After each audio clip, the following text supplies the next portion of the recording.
২০০৯ সালের ২৫ ও ২৬ ফেব্রুয়ারিতে ঘটে যাওয়া বিডিআর হত্যাকাণ্ড ধামাচাপা দিতে জেনারেল তারেক সিদ্দিকের নেতৃত্বে প্যারালাল সেনা কমান্ড তৈরি করেছিলেন সাবেক ফ্যাসিবাদী প্রধানমন্ত্রী শেখ হাসিনা। তার নির্দেশে তারেক সিদ্দিকী ও তার সহযোগীরা এই হত্যাকাণ্ডকে ভিন্ন খাতে নেয়ার জন্য সব ধরনের তৎপরতা চালায়।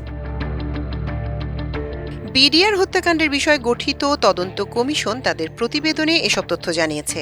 আজ রবিবার সন্ধ্যায় প্রধান উপদেষ্টার কাছে এ প্রতিবেদন জমা দেয় বিডিআর এর সাবেক ডিজি মেজর জেনারেল অবসরপ্রাপ্ত আলম ফজলুর রহমানের নেতৃত্বাধীন এই কমিশন। ২০০৯ সালের ২৫ ও ২৬ ফেব্রুয়ারি ঢাকার পিলখানায় বিডিআর এর সদর দপ্তরে বিদ্রোহ ও হত্যাকাণ্ডের ঘটনায় তৎকালীন DG major general Shakil Ahmed সহ ৫৭ জন সেনা কর্মকর্তা নিহত হন। ওই সময় এই ঘটনায় পলাতক প্রধানমন্ত্রী শেখ হাসিনা, তৎকালীন সেনাপ্রধান মেজর জেনারেল মঈন ইউ আহমেদ সহ কয়েকজন সেনা কর্মকর্তার ভূমিকা নিয়েও প্রশ্ন ওঠে। এই ঘটনায় দুটি মামলায় বিডিআর সদস্যদের সাজা হলেও নেপথ্যের নায়করা ধরাছোঁয়ার বাইরেই ছিলেন।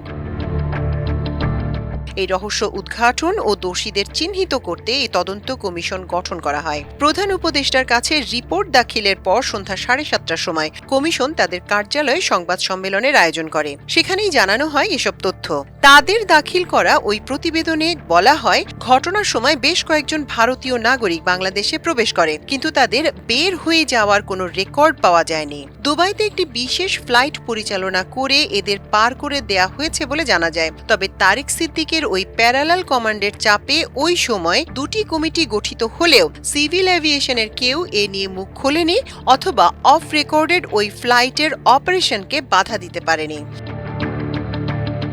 প্রতিবেদনে বলা হয়, একইভাবে আরও কিছু ভারতীয় নাগরিকের চলে যাওয়ার রেকর্ড আছে, তবে তাদের দেশে প্রবেশের কোনো রেকর্ড নেই।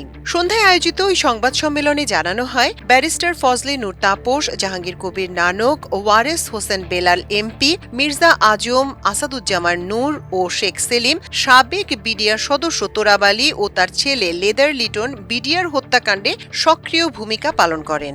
ঘটনার সময় আওয়ামী লীগ ও যুবলীগ একাধিকবার অল্প লোকের মিছিল নিয়ে বিডিআর প্রেমিসেসে প্রবেশ করে, কিন্তু বড় মিছিল নিয়ে তারা বের হয়ে আসে। প্রকৃত অপরাধী বিডিআর সদস্যদের এভাবেই বের করে আনা হয়। এ কারণে আওয়ামী লীগের বিচারও দাবি করেছে কমিশন। প্রতিবেদনে বলা হয়, প্রথম আলো ও ডেইলি স্টার বিডিআর হত্যাকাণ্ড নিয়ে জঙ্গি তত্ত্ব আবিষ্কার করেছিল। সাংবাদিক মুন্নি সাহা, জয় মামুন ও মঞ্জুরুল আহসান বুলবুলের ভূমিকা নিয়েও প্রশ্ন তোলা হয়েছে প্রতিবেদনে। বর্তমান স্বরাষ্ট্র উপদেষ্টা তৎকালীন সেনাবাহিনীর দ্বিতীয় সর্বোচ্চ পদধারী লেফটেন্যান্ট জেনারেল অবসরপ্রাপ্ত জাহাঙ্গীর আলম চৌধুরীর নেতৃত্বে সেনাবাহিনীর তদন্ত কমিটি গঠন করার বিষয়টিও প্রতিবেদনে স্থান পায় এবং চূড়ান্ত পর্যায়ে যে প্রতিবেদন জমা দেওয়া হয়েছিল সেখানে প্রকৃত তথ্য তুলে ধরতে তার ব্যর্থতার বিষয়টিও সেখানে উল্লেখ করা হয়েছে। মাল্টিমিডিয়া ডেস্ক, আমার দেশ।